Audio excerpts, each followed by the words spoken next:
आज जेहेतु शुक्रवार माछ बेपारी आसाला कंटिया माछ किले नहीं आसिली नहीं आसला अदा पियाज रसुण ताको पेस्ट करदेली नणद आमर चटापट माछ बनईदेले मु जल्दी जल्दी नहीं माछ भाजबार लगिली। माछ भाजु भाजु आलू दीटी काटिदेली माछ भजा हो गला पर आलू भाजवा को लगिली लुण हल्दी पकई आलू भाजिली आलू भजा हो गला।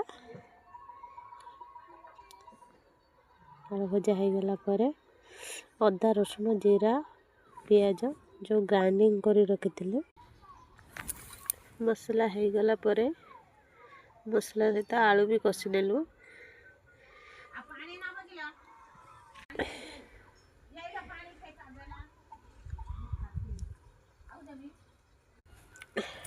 आलू भलसे कषि हो गला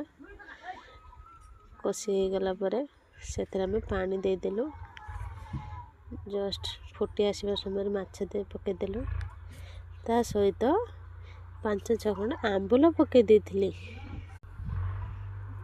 देखो माछ जो फुटी आसिलानी तरकारी आमर फुटी आसिलानी एमिति बने निहाती थरे खाइबे केमिति लागला कमेंट रे निहाती भाव में जणाइबे। देखंतु माछ झोल आमर पूरा प्रस्तुत हो गला।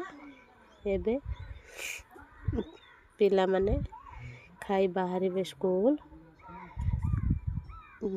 देखंतु मो पुओ खाइबा पे बसिलानी माछ आलू आमर झोल गरम भात आलू चकुटा पियाज माछ भजा आचार कंचा लंका भिडियोटी केमिति लागिला निहाती भाव में जणाइबे।